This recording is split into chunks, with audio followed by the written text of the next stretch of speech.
Students, इस video में हम लोग सेल साइकिल और सेल डिवीज़न के विषय में स्टडी करेंगे। जैसा कि आप जानते हैं कि सेल डिवीज़न जो होते हैं वो दो प्रकार के होते हैं, और दो क्या तीन प्रकार से मान लो, एमाइटोटिक, माइटोटिक एंड मियासिस। तो एमाइटोटिक वगैरह जो है सूक्ष्म जीवों में होते हैं, छोटे छोटे जीव होते हैं, उनमें एमाइटोटिक डिवीज़न होता है, बैक्टीरिया वगैरह में। और माइटोटिक डिवीज़न और मियाटिक डिवीज़न ये जो मल्टीसेलुलर होते हैं जीव, इनमें पाया जाता है। तो माइटोटिक ऐसा नहीं कि यूनिसेलुलर में नहीं पाया जाता, माइटोसिस की वजह से ही वो ग्रोथ करते हैं, रिप्रोडक्शन भी करते हैं। जो यूनिसेलुलर जीव होते हैं उनमें माइटोसिस होता है, लेकिन एमाइटोटिक जो पाया जाता है बैक्टीरिया वगैरह में पाया जाता है। अब आते हैं कि सेल डिवीज़न क्या है। जब कोई सेल अपनी बॉडी की या प्लांट की डिवाइड करती है और दो भागों में बढ़ जाए या चार भागों में बढ़ जाए तो उसको सेल डिवीज़न बोला जाता है। तो सेल डिवीज़न क्या है कि कोई भी सेल टूटकर दो भागों में बढ़ जाए या चार भागों में बढ़ जाए तो उसे बोला जाता है सेल डिवीज़न। सेल डिवीज़न दो टाइप के मेन होते हैं, जो माइटोसिस और मियासिस हम लोग पढ़ते हैं। अब माइटोसिस कहाँ पाया जाता है, मियासिस कहाँ पाया जाता है, ये समझ लो। माइटोसिस सेल डिवीज़न जो होता है वो हम लोगों की सोमैटिक सेल्स में पाया जाता है, जैसे हाथ है, पैर है, मुख है, नाक है, नोज वगैरह, तो इनमें पाया जाता है, यानी सोमैटिक ऑर्गन्स में। प्लांट्स में कहाँ पाया जाएगा, फ्लावर को छोड़ करके बाकी जितने पार्ट्स पाए जाते हैं, रूट, लीफ, स्टेम, ये सब पाए जाते हैं, उनमें पाया जाता है माइटोसिस। मियासिस कहाँ पाया जाएगा, सेक्स ऑर्गन्स में। प्लांट का सेक्स ऑर्गन्स क्या होता है, फ्लावर, यानी फ्लावर के अंदर एंड्रोशियम और गाइनोशियम पाए जाते हैं, मेल और फीमेल पार्ट। तो एंड्रोशियम का जो भाग एक होता है एंथर, तो उसमें हो सकता है, वहाँ पर पॉलन ग्रेन्स बनते हैं। और ये मियासिस की बात हो रही। और गाइनोशियम जो पाया जाता है उसमें ओव्यूल पाए जाते हैं। ओव्यूल के अंदर जो है ये पाया जाता है, वहाँ पर ओवम या एग बनता है। तो यहाँ प्लांट में फ्लावर के अंदर पाए जाते हैं मियासिस। और हम लोगों में एनिमल्स वगैरह में कहाँ पाए जाते हैं, एनिमल्स वगैरह में ये पाए जाते हैं टेस्टिस में और ओवरी, यानी ये सेक्स ऑर्गन्स हैं, टेस्टिस और ओवरी। तो कभी कभी मियासिस जो होता है ये हम लोगों में टेस्टिस और ओवरी में पाया जाता है, और प्लांट के केस में देखा जाए तो एंथर में और ओव्यूल में पाया जाता है। तो वहाँ पर मियासिस होता है। कभी कभी जो है ये स्पोर बनाने के काम आ रहा है, यहाँ पर ये स्पोर बन रहे हैं, माइक्रोस्पोर, मेगा स्पोर, उनके बनाने में काम आ रहा है। कहीं कहीं पर स्पर्म और ओवा के बनाने के काम आ रहा है। कभी कभी यही मियासिस जब जाइगोट होता है, तो जाइगोट की अवस्था में जो होता है उस समय भी होता है, और उसमें भी मियोस्पोर बनाता है, मियोस्पोर्स बनते हैं जाइगोटिक। तो इसको जाइगोटिक मियासिस बोला जाता है। ये हम लोगों में पाया जाता है स्पर्म और ओवम बनाने में, गैमेटिक मियासिस बोला जाता है। इसमें स्पोर्स बनते हैं, इसलिए इसको स्पोरिक मियाटिक कहा जाता है, स्पोर्स बनाने वाला मियासिस, ये गैमेट बनाने वाला। और ये भी जाइगोटिक, इसको चूँकि जाइगोट में हो रहा है इसलिए जाइगोटिक मियासिस बोला जाता है। तो मियासिस कहाँ पाया जाता है, सेक्स ऑर्गन्स में, यानी meiosis takes place in sex organs of the plants and animals, and mitosis takes place in the somatic cells of the body. Somatic cells चाहे प्लांट की हों चाहे एनिमल्स की। अब कोई भी डिवीज़न होने के पहले एक साइकिल चलती है, यानी पूरी सेल जो है जब डिवीज़न करती है तो एक साइकिल के थ्रू चलती है, तो उसको बोलते हैं सेल साइकिल। उस सेल साइकिल में सेल डिवीज़न भी होता है और कुछ अन्य चीज़ें भी होती हैं। तो उनमें जो है, अब सेल साइकिल क्या है, अब यहाँ से स्टार्ट करेंगे हम लोग, सेल साइकिल है क्या, व्हाट इज सेल साइकिल, क्योंकि माइटोसिस मियासिस तो बाद में आएगा, पहले सेल साइकिल हम समझ लें। उसी सेल साइकिल के अंदर ही माइटोसिस मियासिस भी आते हैं। तो कितनी फेजेज होती हैं सेल साइकिल की, समझ लिया जाए। Students, the process by which new cells are formed from the pre existing cells is called cell division. यानी सेल डिवीजन की जो डेफिनेशन बताया था वो ये थी कि the process by which new cells are formed from the pre existing cells, पहले से जो उपस्थित सेल हैं उनसे डिवीजन, उनके विभाजन से या उनके द्वारा नई कोशिकाएं बनती, तो उनको कहा जाता है सेल डिवीजन। अब the process like cell growth, DNA replication and cell division occur in an orderly and cyclic manner constituting the cell cycle. इसको सेल साइकिल माना गया है। सेल साइकिल में क्या क्या होगा? The processes like cell growth, DNA replication and cell division occur in an orderly and cyclic manner that is called cell cycle. अब cell cycle की फेजेज कौन कौन सी होती हैं ये जान लीजिए। फेजेज जो होती हैं, phases of cell cycle, phases of cell cycle, cell cycle की कौन कौन सी फेजेज पाई जाती है? दरअसल सेल साइकिल में सब चीज़ आ जाती है, उसमें ग्रोथ भी होगी, डीएनए रेप्लिकेशन भी होगा और फिर सेल डिवीजन भी होगा, यानी तीनों चीज़ें आ जाती हैं, ग्रोथ, डीएनए रेप्लिकेशन और सेल डिवीजन। अब इनकी फेजेज कौन कौन सी हैं? द स्टूडेंट्स, आप इसको जो है इस फिगर के माध्यम से आप देख सकते हैं, ये दिखाया गया है। The given figure illustrate the cell cycle in human cell in culture medium. एक ह्यूमन सेल है, उसकी सेल साइकिल को शो किया गया है कि किस तरीके से होती है कल्चर में। These cells divide approximately once every 24 hours, यानी प्रत्येक 24 घंटे में एक बार डिवीजन होता है। आप हुई सेल डिवीजन प्रॉपर, जिसको एम फेज बोलते हैं, last for about an hour while the remaining is interphase, यानी 24 घंटा पूरी साइकिल को पूरा करने में लगता है, जिसमें से 23 आवर्स दूसरी चीज़ों के होते हैं और 1 घंटे में केवल ये साइकिल चलती है जिसको सेल डिवीजन बोलते हैं। यानी जिसको मेन फेज है एम फेज और बाकी जितनी फेज पाई जाती है वो इंटर फेज। तो इस तरीके से सेल डिवीजन में सेल साइकिल में 2 फेजेज मेन है, एक इंटर फेज और दूसरा एम फेज। इंटर फेज में कौन कौन सी हैं? इंटर फेज जो पाई जाती है, interphase is the most active stage in the cell cycle when the cell prepares for division phase. It consist of 3 sub phases. ये मेन जो है ये एम फेज तो है, ये डिवीजन की फेज मेन, ये जो देख रहे हो, और बाकी जो यहाँ से यहाँ तक देख रहे हो ये सब पूरा ये इंटर फेज है। तो इस फेज की बहुत बड़ी भूमिका होती है। जब तक ये इंटर फेज नहीं पूरी होगी तब तक ये मेन फेज एम फेज ये नहीं हो पाएगी, माइटोटिक फेज जो है। तो इसके होने के लिए ये चीज़ें जरूरी। स्टूडेंट्स, सेल कुछ समय के लिए, जैसे कोई डिवीजन हुआ और नई सेल बनी, तो नई सेल कुछ समय के लिए, बहुत थोड़े समय के लिए G0 फेज में जाती है। ये G0 फेज लिखी, इसमें सेल न डिवाइड वगैरह कुछ नहीं करती। डी डिफरेंशिएशन यानी कोई बदलाव नहीं होता, कोई अंतर नहीं होता, बहुत कम समय का होता है। उसके बाद फिर आती है G1 फेज, इसको गैप 1 फेज बोला जाता है, लिखा हुआ है। Cell growth and preparation of DNA, preparation for DNA synthesis, यानी इस वाले फेज में जो G1 फेज है इसमें सेल ग्रोथ होगी और प्रिपरेशन करेगी सेल, किसके लिए? कि डीएनए का डुप्लीकेशन हो। अब ये दूसरी आती एस फेज, लिखा हुआ है एस फेज। एस फेज मतलब सिंथेसिस फेज, तो इसमें डीएनए का रेप्लिकेशन होता है, डुप्लीकेशन होता है, ये इसकी मेन विशेषता है।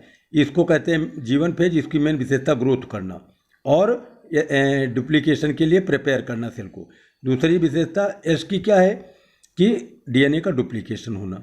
अब उसके बाद आता है ये अवस्था जिसको बोलते हैं G2 गैप 2nd फेज। तो इसमें सेल ग्रोथ होती है, प्रिपरेशन होता है फॉर माइटोसिस, यानी ग्रोथ होगी, आरएनए वगैरह सब बन जाएंगे, प्रोटीन से डिफरेंट टाइप्स की बन जाएंगी जिनकी ज़रूरत होगी यहाँ माइटोसिस में, यानी ये एम फेज में जिनकी चीज़ों की ज़रूरत होगी वो इनमें कंप्लीट कर लिया जाएगा। यानी फाइनल जो होगी चेकिंग होगी वो इस फेज में कर ली जाएगी ताकि ये एम फेज में प्रवेश कर जाए। तो इस प्रकार से सेल साइकिल में मेन अवस्थाएं हो गई 2, इंटर फेज यहाँ से यहाँ तक और एक एम फेज। अब इंटर फेज में 3 हो गई, G1, S G2। ये स्टूडेंट्स नीट वगैरह में क्वेश्चन पूछ लिया जाता है कि DNA replication takes place in, तो आपको लिखना है एस फेज, या DNA duplication takes place in S phase. तो ये फिगर जो है एक ह्यूमन की सेल का दिखाया गया है कि किस तरीके से ये सेल डिवाइड होती है। 24 घंटा लगता है इसको डिवाइड होने में, जिसमें से 1 घंटा लगता है उसको विभाजित होने में, सेल को 2 भागों में टूटने में, और बाकी 23 आवर्स लगता है इसके खाली ग्रोथ में, फिर DNA रेप्लिकेशन में, फिर RNA बनाने में, डिफरेंट टाइप की प्रोटीन बनाने में। तो यानी ये पूरा समय बहुत ज़्यादा होता है। तो जब तक ये नहीं होगा तब तक ये होगा नहीं। डिवीज़न तो बहुत थोड़े समय का होता है। तो इस तरीके से अगर देखा जाए तो सेल साइकिल के पार्ट से जो मैंने समझाए हैं ये आप अच्छे ढंग से स्टडी कर लीजिए। तो स्टूडेंट्स आप समझ गए होंगे कि the processes like cell growth, DNA replication and cell division occurs in an orderly and cyclic manner constituting the cell cycle, and cell cycle is divided into 2 main phases, interphase and M phase. M phase मतलब mitotic phase या mitosis phase. Interphase is divided into 3 sub phases, G1, S, G2। ये interphase is the most active stage in the cell cycle. When the cell prepares for the division phase it consist of 3 सब stages, जिसको अब मैंने बताया G1, S, G2। तो इनको आपने समझ लिया होगा। अब हम लोग आगे पढ़ते हैं एम फेज क्या है। एम फेज का मतलब माइटोसिस। अब माइटोसिस का मतलब डिवीजन फेज, यानी मेन डिवीजन यहीं से स्टार्ट होगा। तो एम फेज क्या है students? This phase represents the phase when the actual cell division और माइटोसिस अकर्स। यानी एक्चुअल सेल डिवीजन जो होता है माइटोसिस इसी सेल डिवीजन में होता है, यानी यहीं पर एम फेज में। Actually it is the phase when the replicated DNA is distributed to the daughter nuclei in a complicated series of events. यानी कई कॉम्प्लिकेटेड सीरीज के माध्यम से इवेंट्स होते हैं। तो उन इवेंट्स के माध्यम से DNA जो डबल हो गया है, रेप्लिकेशन में डबल हो जाता है ना DNA, तो वो 2 सेल में बटेगा, यानी 2 न्यूक्लियस में बटेगा। It is the process in which the chromosomes of the nucleus undergo longitudinal duplication and their split halves migrate to the poles to constitute 2 daughter nuclei identical to each other and also to the parent nucleus. यानी जो इस cell division की सबसे बड़ी विशेषता ये है कि इससे एक सेल से, इस डिवीजन में एक सेल से 2 सेल बनेंगी। यानी एक सेल से, सिंगल सेल से 2 सेल बनती। तो 2 सेल जो बनेंगी इन दोनों सेलों में, यानी अगर यहाँ पर क्रोमोसोम संख्या 2n है तो इसमें भी 2n होगी और इसमें भी 2n होगी। इसको कहा जाता है समसूत्री डिवीजन, समसूत्री विभाजन। यानी नंबर ऑफ क्रोमोसोम से कोई परिवर्तन नहीं आता, केवल सेल जो है 2 भागों में डिवाइड हो जाती है। तो डिवाइड कैसे होती है? पहले DNA डबल हो जाएगा, तो आधा DNA इसमें चला गया, आधा DNA इसमें चला गया, तो 2 सेल बन गई। तो पहले 2n था तो 2n से 4n हो गया, यानी वो DNA बीच में 4n क्या DNA 4n ना होकर के वो डबल हो जाता है। तो डबल होने के बाद रेप्लिकेशन का मतलब डबल हो गया, और उसके बाद जो है आधा इसमें चला गया, आधा इधर, यानी 2n इसमें चला आया, 2n इसमें चला आया, तो कुल मिलाकर के 2n फिर हो गया। तो 2n ये भी था, 2n ये भी हो गया। इसको बोलते हैं समसूत्री विभाजन, यानी गुणसूत्रों की संख्या बराबर बनी रहती है और एक सेल से 2 सेल का डिवीजन होता है। ये है मेन माइटोसिस की विशेषता। अब माइटोसिस में 2 चीज़ें आती हैं। पहला आता है कैरियोकाइनेसिस। कैरियोकाइनेसिस क्या है? कैरियोकाइनेसिस। और दूसरा है साइटोकाइनेसिस। साइटोकाइनेसिस। कैरियोकाइनेसिस का मतलब होता है डिवीजन ऑफ न्यूक्लियस। साइटोकाइनेसिस का मतलब होता है डिवीजन ऑफ साइटोप्लाज्म। ये साइटोप्लाज्म यानी एक केंद्रक का डिवीजन है, एक कैरियोकाइनेसिस है, केंद्रक का डिवीजन ऑफ न्यूक्लियस, और साइटोकाइनेसिस मतलब डिवीजन ऑफ साइटोप्लाज्म। तो आप पहले पढ़ेंगे कैरियोकाइनेसिस, उसके बाद साइटोकाइनेसिस आएगा। यानी एम फेज में 2 मेन चीज़ें पढ़ना है, कैरियोकाइनेसिस एंड साइटोकाइनेसिस। तो अब कैरियोकाइनेसिस मैंने बताया है कि डिवीजन ऑफ न्यूक्लियस। तो ये 4 पार्ट में बटा हुआ है, 4 भागों में इसको बांट करके पढ़ते हैं। कौन कौन से पार्ट हैं? एक होता है प्रोफेज, दूसरा होता है मेटाफेज, तीसरा होता है एनाफेज और चौथा होता है टीलोफेज। तो these are the 4 stages phases belonging to karyokinesis, यानी कैरियोकाइनेसिस ये होंगे, 4 चीज़ें पढ़ना है, उसके बाद तब साइटोकाइनेसिस यानी कोशिका द्रव्य का विभाजन बाद में होगा। अब इसमें प्रोफेज हम लोग पढ़ेंगे। प्रोफेज क्या है कि जो मेन करेक्टरिस्टिक्स पाए जाते हैं प्रोफेज में, वो कौन कौन से करेक्टरिस्टिक्स होते हैं प्रोफेज के, वो समझ लीजिए। पहला मेन करेक्टरिस्टिक जो पाया जाता है कि इस डिवीजन में यानी इस फेज में chromosomal material condenses to form compact mitotic chromosome. यानी ये जो प्रोफेज होती है, प्रोफेज की सबसे बड़ी विशेषता है कि जो क्रोमोसोमल मटेरियल होता है वो कंडेंसेस या संघनित होता है, घना हो जाता है, to form compact mitotic chromosome. यानी लंबाई जो पाई जाती है, लंबे लंबे क्रोमेटिन थ्रेड्स पाए जाते हैं, सिकुड़ करके छोटे और मोटे हो जाते हैं और क्रोमोसोम में बदल जाते हैं। Each is composed of 2 chromatids, यानी उसमें प्रत्येक क्रोमोसोम में 2 क्रोमेटिड्स पाए जाते हैं। प्रत्येक क्रोमोसोम में 2 क्रोमेटिड्स पाए जाते हैं, बिल्कुल साफ साफ स्पष्ट नजर आते हैं।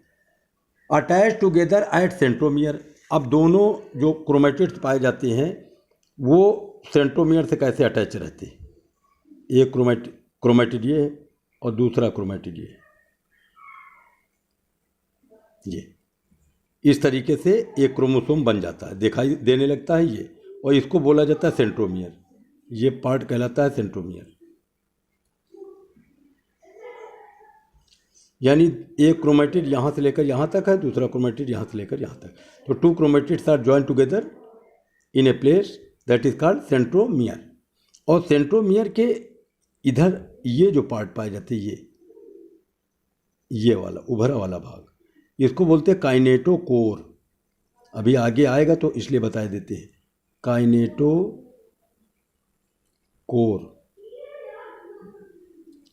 ये पार्ट ध्यान रखिएगा कि इन जो सेंट्रोमियर के उभरे वाले भाग, ये these part these are called kinetochore. तो इसकी क्या विशेषता हुई कि क्रोमोसोम घना हो गया, और घना होने के बाद छोटा हो गया, मोटा हो गया, और वो क्रोमोसोम के रूप में दिखाई देने लगा, और 2 क्रोमेटिड्स दिखाई देने लगे, और दोनों सेंट्रोमियर से अटैच है। फिर क्या है? Initiation of assembly of mitotic spindles by the microtubules of the cell cytoplasm. अब ये चूंकि ये तो न्यूक्लियस के अंदर पाया जा रहा है, ये पार्ट तो न्यूक्लियस के अंदर पाया जा रहा है, और इसके बाहर पाया जा रहा है साइटोप्लाज्म। ये तो साइटोप्लाज्म में स्पिंडल फाइबर्स बनने लगते हैं इस तरह से, ऐसे ऐसे ये माइक्रोट्यूब्यूल्स के बने होते हैं इस तरह से, ट्यूब्यूलिन प्रोटीन के बने हुए होते हैं माइक्रोट्यूब्यूल्स। इस तरह से पतले पतले धागे टाइप के बनना चालू हो जाते हैं, स्टार्ट हो जाते हैं। एनिमल सेल अगर है तो एनिमल सेल में जो है स्टार्ट हो जाता है जब प्रोफेज खत्म होती है, लास्ट यानी प्रोफेज जब समाप्त हो जाती है तो ये न्यूक्लियर मेम्ब्रेन खत्म हो जाती है, ये जो न्यूक्लियस के चारों ओर पाई जाती है, और इसके अंदर जो न्यूक्लियोलस पाया जाता है वो भी नष्ट हो जाएगा। न्यूक्लियस के अंदर न्यूक्लियोलस होता है और ये न्यूक्लियर मेम्ब्रेन है, तो न्यूक्लियर मेम्ब्रेन भी खत्म हो जाएगी, न्यूक्लियोलस भी खत्म हो जाएगा, और जो क्रोमेटिन धागे थे वो लंबे लंबे वो सिकुड़ करके छोटे और मोटे खंडों में बट गए, जिनको क्रोमोसोम कहेंगे। तो अब स्ट्रक्चर क्या बन जाएगा? अब इसको अगर ध्यान से देखा जाए तो ये स्ट्रक्चर जो बनेगा वो ऐसे समझ लो कि ये बन करके तैयार हो जाएगा। यानी यहाँ से और यहाँ से ये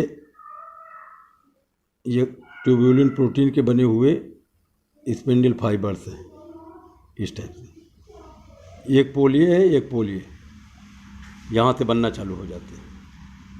अब चूंकि न्यूक्लियर मेम्ब्रेन, यहाँ देखो न्यूक्लियर मेम्ब्रेन खत्म हो गई, न्यूक्लियोलस खत्म हो गया, तो जितने क्रोमोसोम है ये सब डायरेक्ट साइटोप्लाज्म के कांटेक्ट में आ गए।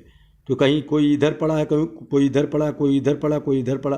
तो ये जो धागे हैं स्पिंडल फाइबर्स, ये क्या करेंगे कि उन क्रोमोसोम के काइनेटोकोर से जुड़ेंगे, यानी ये यहाँ से इन काइनेटोकोर से, और इनको पकड़ पकड़ करके इधर से उधर, अगर यहाँ है तो इसको घसीट करके यहाँ ले आएंगे, इधर है तो इसको भी घसीट करके यहाँ लाएंगे, और ला करके बीच में व्यवस्थित कर देते हैं इस टाइप से।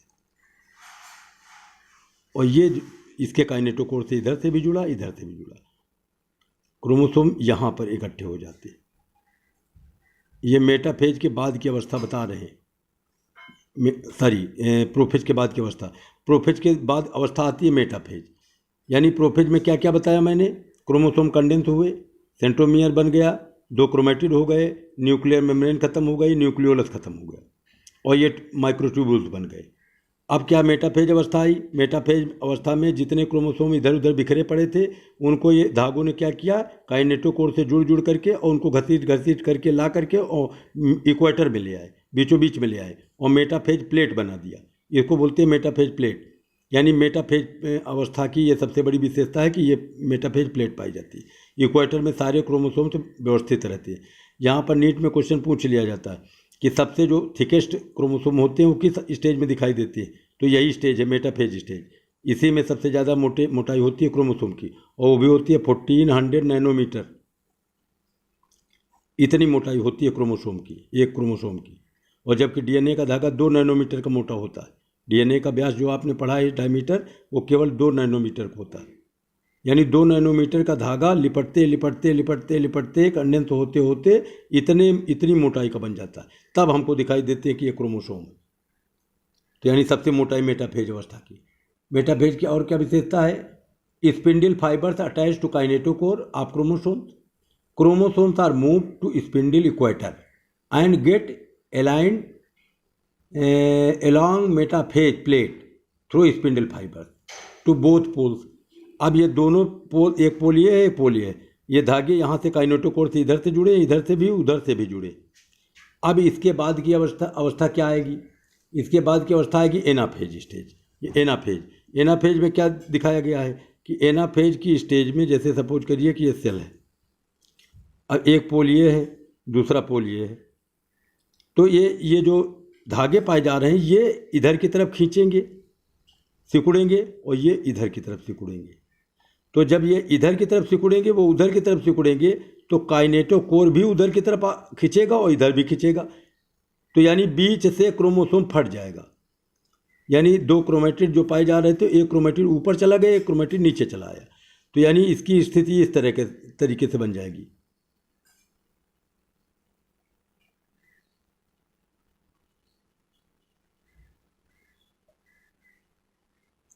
ये काइनेटोकोर से जुड़े थे और इन्होंने ऊपर खींच लिया आधों को, जितने भी क्रोमोसोम थे, और नीचे की स्थिति भी इसी तरह से बनेगी।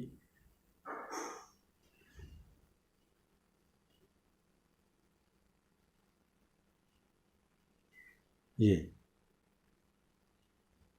इस टाइप, यानी आधे आधे क्रोमोसोम ऊपर और नीचे खिंच गए।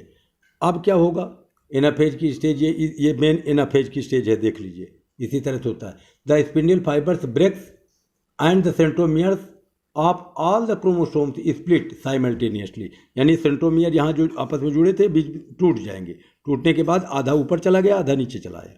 देखो एक सेंट्रोमियर 2 क्रोमेटिड को लेकर ऊपर आ गया, एक सेंट्रोमियर 2 क्रोमेटिड को लेकर नीचे आ गया। इस तरह से हुआ है। अब क्या हुआ? The half centromere along with the 1 chromatid is now called the daughter chromosome. यानी इनको अब डॉटर क्रोमोसोम बोला जाएगा, क्योंकि टूटने से बने, इसके टूटने से बने। तो ये पेरेंट क्रोमोसोम हो गया, ये डॉटर क्रोमोसोम हो गए।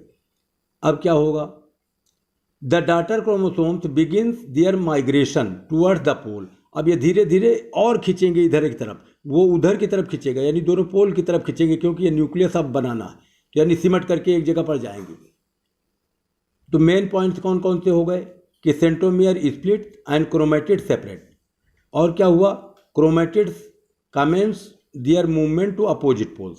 यानी ये मेन विशेषताएं इसकी हुई। अब टीलोफेज अवस्था में क्या होगा?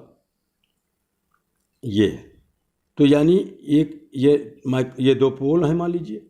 तो ये पतली पतली ये किरणें निकली हुई थी स्पिंडल फाइबर से, एस्ट्रल रेज, ये स्पिंडल फाइबर्स हैं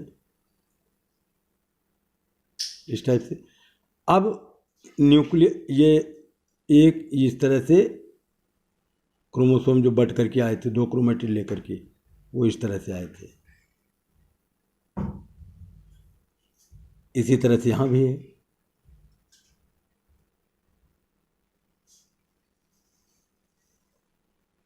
तो अब क्या होगा कि ये इसके ऊपर न्यूक्लियर मेम्ब्रेन बनेगी, इधर भी न्यूक्लियर मेम्ब्रेन बनेगी।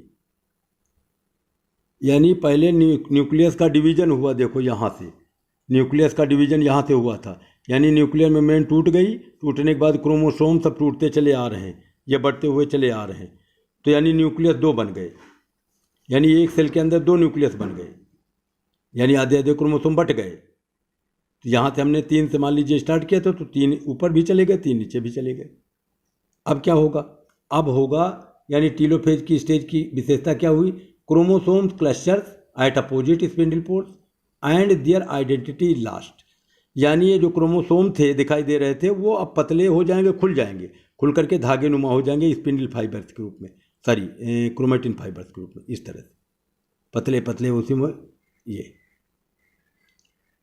अब इनकी आइडेंटिटी खत्म हो जाएगी, यानी ये अब इस अवस्था में तुमको टीलोफेज अवस्था में धीरे धीरे खत्म हो जाएंगे। अब यहाँ क्रोमोसोम तुमको नहीं नजर आएंगे, यहाँ तक नजर आए हैं, अब इसके बाद जो है ये खुल जाएंगे, यहाँ सिकुड़े थे ये खुल गए, खुल करके धागे के रूप में बन गए। एक तो ये हो गया। दूसरा क्या है, यानी इनकी आइडेंटिटी क्रोमोसोम वाली खत्म हो गई। दूसरा, nuclear envelope assembles around the chromosome clusters, ये न्यूक्लियर मेम्ब्रेन है, ये बन गई, इधर भी और इधर भी बन गई। तीसरा, न्यूक्लियोलस गॉल्जी बॉडी, प्रत्येक न्यूक्लियस के अंदर न्यूक्लियोलस बन जाएगा, यानी एक एक ये न्यूक्लियोलस बन गया। और क्या बनेगा, Golgi bodies and endoplasmic reticulum are formed. अब गॉल्जी बॉडीज यानी यहाँ इधर की तरफ गॉल्जी बॉडीज बनेंगी, ऐसे ऐसे इधर भी बन जाएंगी, और इंडोप्लाज्मिक रेटिकुलम भी बन जाएंगी, इस टाइप से इधर भी बन जाएंगे। आप जानते हो कि न्यूक्लियस की एक तरफ पाई जाती है इंडोप्लाज्मिक रेटिकुलम। अब क्या होगा, अब क्या बचा है, अब बचा है साइटोकाइनेसिस, यानी ये प्रोफेज हो गई, मेटाफेज, एनाफेज और टीलोफेज। तो ये कैरियोकाइनेसिस की 4 अवस्थाएं हो गई। अब साइटोकाइनेसिस, साइटोकाइनेसिस का मतलब सेल साइटोप्लाज्म का डिवीजन। तो ये बीच में देखो, ये यहाँ से यहाँ पर ऐसे, अगर प्लांट सेल है तो प्लांट सेल में सेल प्लेट बनती है गाल्जी कॉम्प्लेक्स के द्वारा ऐसे, और फिर सेलुलोज का जमाव हो जाता है उधर भी और इधर भी। अगर प्लांट सेल है तो पहले सेल प्लेट बनेगी, गाल्जी कॉम्प्लेक्स के द्वारा बनती। गाल्जी कॉम्प्लेक्स की जो वेसिकल्स होती हैं, फ्रेगमोप्लास्ट, वो सब यहाँ जम जाते हैं बीच में, और उसके इधर भी और इधर भी दोनों तरफ सेलुलोज जमना चालू हो जाता है। उसके बाद एक सेल ये बन गई, एक सेल ये बन गई, इस तरीके से हो गया। अगर एनिमल सेल है तो एनिमल सेल में फरो बनती है, खांच टाइप की बन जाती है, बीच में दब जाता है हिस्सा, वो इस टाइप से, इस टाइप ऐसे, ये हल्का सा जैसे पुश हो जाता है अंदर की तरफ, दब जाता है, और यही दबाव बढ़ता चला जाएगा अंदर तक, इधर से भी चला आएगा और बीच में 2 भागों में बढ़ जाएगा, ये एनिमल सेल में हो जाएगा। तो कुल मिलाकर के इस तरह से 2 भाग में बढ़ जाता है। अब एनिमल प्लांट सेल में बंटने का तरीका मैंने बता दिया। अगर प्लांट सेल है तो उसमें सेल प्लेट बनेगी, और जो है सेलुलोज से बनी हुई सेल वॉल बनेगी, और इसमें एनिमल सेल में सेल वॉल बनती नहीं, तो इसमें यही बन जाता है, फरो बन जाती है, और फरो ये बढ़ती चली जाती है और आगे चल करके 2 भागों में सेल को बांट देती है। तो इस प्रकार से ये सेल माइटोसिस सेल डिवीजन पूरा हो जाता है यहाँ तक। अब इसका महत्व क्या है, इसका सिग्निफिकेंस क्या है, लाभ क्या है इस डिवीजन का। पहली चीज़ तो जान लो, तुम्हारे शरीर में कहीं से कट फट जाता है, चोट लग जाती है, कोई दिक्कत आ जाती है, तो इंजरी हो जाती है, तो उसको ये भरने में, घाव वगैरह हो जाते हैं तो उसको भरने में ये सेल डिवीजन बहुत तेज़ी से काम करता है। जो और क्या हो सकता है, in multicellular organism body growth is by mitotic division of the cell. जो बॉडी की ग्रोथ होती है, हम लोग हैं, माइटोसिस के द्वारा जो है बॉडी की ग्रोथ होती है। जो प्लांट्स होते हैं, नई नई शाखाएं बनती हैं, नई नई ब्रांचेज बनती हैं, तो ये सब माइटोसिस द्वारा। Replacement of worn out tissue cells and repair of the injured tissues is by mitosis. तीसरा क्या हो सकता है, in unicellular organism mitosis are involve in asexual reproduction, multiplication of cells. यानी अमीबा वगैरह में देखिए तो यही माइटोसिस के द्वारा जो है मल्टीप्लिकेशन करते हैं, बहुत सारे अमीबा बना करके तैयार हो जाते हैं। तो माइटोसिस जो है उनमें ग्रोथ और मल्टीप्लिकेशन का दोनों का काम करता है, यानी ग्रोथ भी हो रही है उससे और उससे मल्टीप्लिकेशन भी हो रहा है unicellular. In plants vegetative propagation involve only mitotic division. Vegetative propagation जो होता है, नई नई रूट्स निकलती हैं, स्टेम निकलते हैं, तो वो माइटोटिक डिवीजन द्वारा। And genetically identical individuals are produce. अब इस डिवीजन के द्वारा मैंने बताया नंबर ऑफ क्रोमोसोम सेम बने रहते हैं, जितने पहले थे उतने बाद में बने होते हैं, तो इस वजह से कोई अंतर नहीं आता, genetically they are similar. Uncontrolled cell division अगर हो गया किसी टिश्यू में या किसी जगह पर तुम्हारी बॉडी में, या तो वो ट्यूमर का रूप ले लेगा और कैंसरस भी हो सकता है। ये दरअसल सेल डिवीजन जो होता है हम लोगों की बॉडी में या प्लांट्स में, ये कंट्रोलिंग द्वारा होता है, यानी इसके जीन्स पाए जाते हैं, कंट्रोल करते हैं। लेकिन कभी कभी उन जीन्स में म्यूटेशन हो जाता है, तो वो जीन जो है अनकंट्रोल्ड हो जाते हैं। तो अनकंट्रोल्ड का मतलब हो गया, फिर अनकंट्रोल्ड हो गया तो सेल डिवीजन भी अनकंट्रोल्ड हो गया। तो ऐसी स्थिति में अनकंट्रोल्ड सेल डिवीजन से ट्यूमर बनना चालू हो जाता है। जैसे तुम्हारी बॉडी में ट्यूमर बन जाए, कहीं पर गांठ बन जाए शरीर के अंदर, आपने सुना होगा।